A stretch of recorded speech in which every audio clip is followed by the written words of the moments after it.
Welcome sa Okada, Manila. Tara, samahan niyo kami sa aming deluxe twin room tour.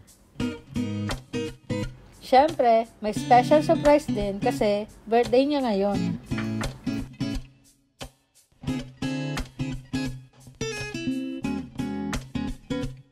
Pagpasok pa lang namin, napansin agad namin itong maliit na surprise. Sinabihan namin ang staff na birthday niya, kaya ayan, may cake.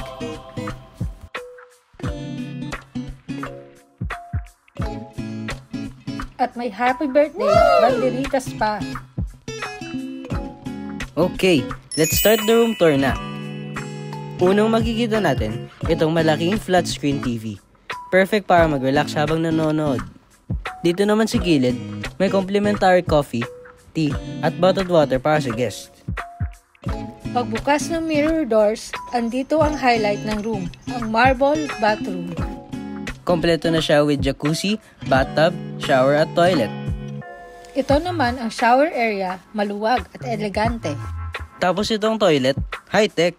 Pagpasok mo pa lang, automatic na nagbubukas. Parang sa Japan, may mga buttons pa para sa iba't ibang functions. At syempre, hindi pwedeng mawala ang view. May dalawang choice kayo para sa room view. Merong Manila Bay view at fountain view. Ang pinili namin ay ang fountain view.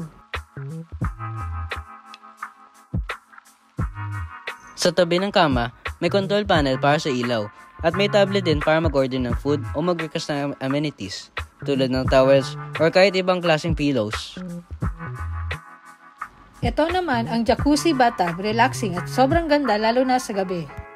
Pero iba rin ang vibe kapag daytime, mas maliwanag at mas relaxing.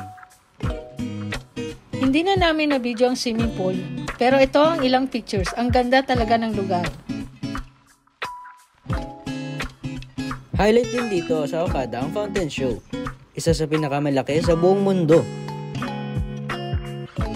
Sa umaga, nag-breakfast kami sa Medley Buffet. Ang dami nilang choices. May 7 stations nila na may Japanese, Chinese, Korean, Singaporean, Italian at Filipino favorites.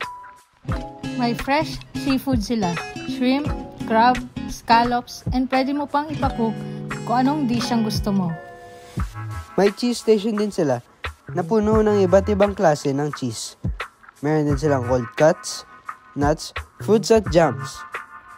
Meron din silang live cooking stations like pho, laksa, meat carving, sushi, sashimi, at dessert spread with cakes, pastries, at local kakanin. Inclusive ang free-flow drinks, fruit juices, soda, beer, wine, at post-meal coffee, tea. At bago matapos ang aming stay, inikot din namin ang mall ng Okada. Ang daming shops at kainan. Overall, sobrang sulit ang experience sa Okada, Manila.